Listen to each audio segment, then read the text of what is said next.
Welcome to Detective Diaries, brought to you by Private Detective's Answers Investigation. If you're captivated by the art of deduction, the thrill of solving the unsolvable, or the enigmatic world of private investigation, you have just found your new favourite podcast. Detective Diaries are where secrets are unravelled and the truth is always a clue away. Presented by Private Detective Answers Investigation. Each episode contains offbeat conversations about the real people involved in investigation.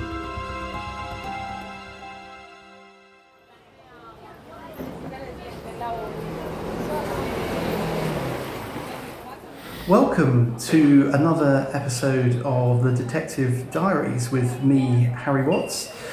Today I'm in Naples, Italy, and I'm very thankful to be joined by Nigel Parsons, an experienced investigator with decades of experience in the field. So Nigel, what brings you to Naples today?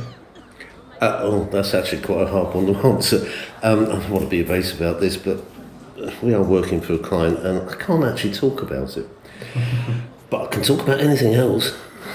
Well, I can understand the nature of the business. So tell me then about some history perhaps, because there's obviously quite a lot of relatable aspects here in Italy. Oh, now you push my buttons. I mean, I have a fascination with history and a fascination with detectives and investigators, but not just detectives and investigators, but those guys who pioneered things, those guys who form the basis of what we do today. Talk about Italy. Italy's most famous detective was a wonderful chap, totally romantic, called Giuseppe Dosi. And I apologise to anybody Italian, including a colleague of mine who speaks fluent Italian, who would probably assassinate my pronunciation. But Giuseppe Dosi is deemed to be Italy's greatest detective. Now, he was born in 1891 and after an aborted career on stage became a detective. Dosi was celebrated as a master of disguise, which just conjures up all those romantic images. In the course of his work, he changed his dress, his voice, his mannerisms, and even his gender on occasions to infiltrate criminal gangs. I mean, some of his famous impersonations were as a priest, as a German doctor, as a Galician banker, and most famously, and this is something I love, as a Czech World War I veteran with a limp.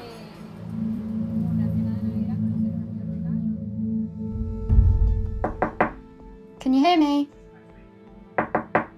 Can you hear me? Is anybody there? I'm Harry Watts. I'm an audio technician and a private investigator. Hear me on Detective Diaries, telling you about enhancing poor quality audio recordings to make them clear and audible.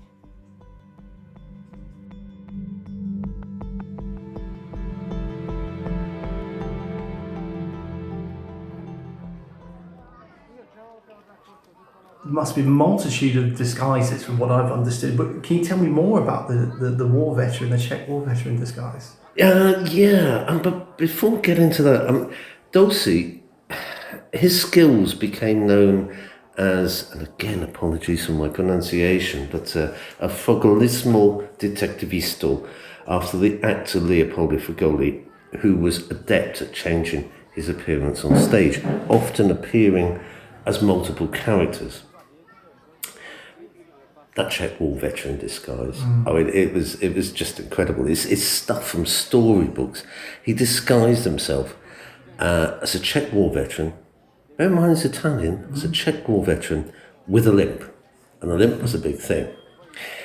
It all involved the demise of a chap named Gabriele D'Annunzio, who was a rival to Mussolini. Bear in mind this is the 1920s and the rise of Mussolini's right-wing party in Italy.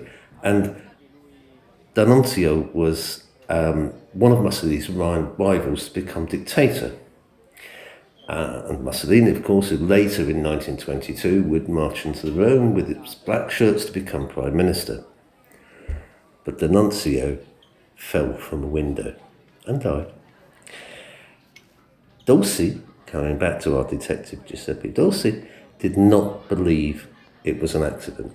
And in the course of his investigation, disguised as this Czech war veteran with a limp, so nobody knew it was him, he discovered that the nuncio was pushed.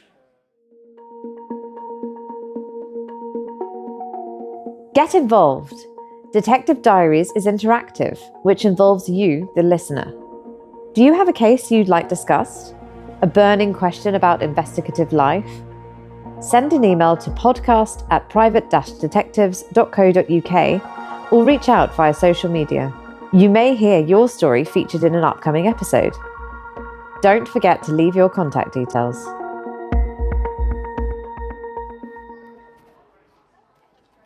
It almost sounds like the beginnings of the summer blockbuster hit. I mean, was there any political intrigue to this at all? Or? Well, one would think so, but no. Dosi discovered that the nuncio was pushed by his former mistress. When it was discovered that the limping Czech war veteran was an undercover detective, he was called a dirty cop. Was he really a dirty cop though? Oh, far from it. He was a man of absolute integrity. Mussolini himself saw him as a hero, especially when in 1925 he foiled an assassination plot on Mussolini himself.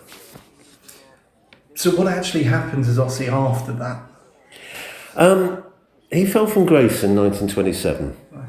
Quite a sad demise, and very, very much connected with the political turmoil of the 1920s in Italy and the establishment of Mussolini. I mean, Mussolini, who had praised him just a couple of years earlier, stabbed him in the back, metaphorically.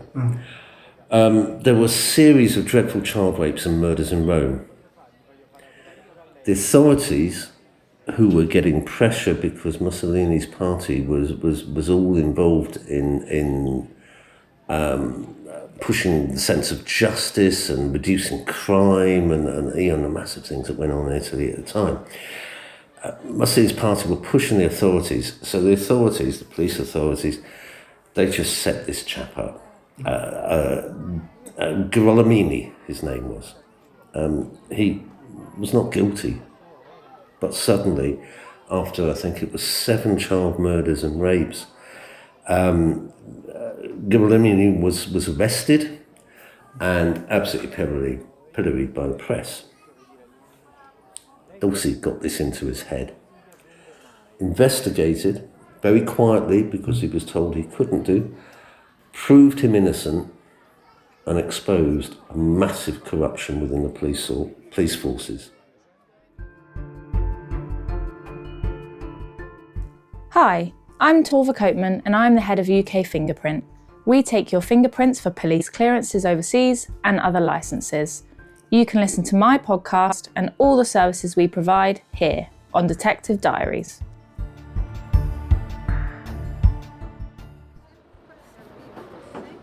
In response, because politically this was not the thing to do, Dosi himself was arrested, he was jailed, and then he was sent to a psychiatric hospital where he spent the next 17 months.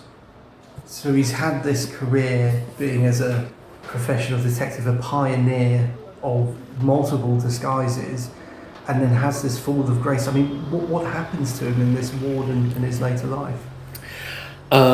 He slipped into a demise, and then the years went by. Mussolini rose to power, of course, as we all know.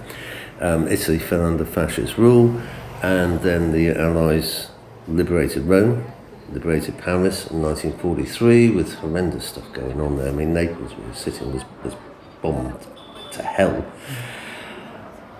In 1944, with the Allies in occupation, they appointed Dosi as a special investigator. And after that, in 1946, he rejoined the police, and this time as director at the Central Office of International Police. His reputation, his integrity were things that were lauded by the Allies, and they could see the whole operation being in safe hands, given of the massive corruption that there had been in the previous 20 years. I mean, Dosi retired in 1956, he lived a long life. He died in 1981, 90 years old, wrote his memoirs beforehand. But yeah, here we are in Italy. Amazing. So it sounds like a complete highs and lows there of Dosi's life. But so thank you for that, Nigel. That's wonderful, and hopefully we'll be hearing some more about potentially famous detectives in other locations. Thank you for listening.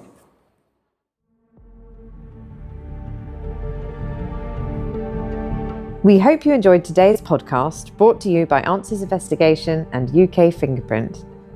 If you've enjoyed our conversation and want to learn more about the fascinating world of investigations, be sure to check out Private Detective's Answers Investigation. Their experienced team offers a wide range of discreet and professional services, helping you find the answers you need with integrity and expertise. If you're interested in fingerprint analysis or require specialist fingerprint services, don't miss UK Fingerprint. As one of the leading fingerprint companies in the UK, they provide everything from identification to background checks, working with individuals, businesses, financial institutions, and gambling companies. To find out more, visit www.private-detectives.co.uk, that's a -sign, and www.ukfingerprint.co.uk. These are your go-to resources for investigative solutions and fingerprint expertise. You can call their office on 020 7158 0332. Thanks once again for tuning in. Until next time, stay curious and keep seeking the truth.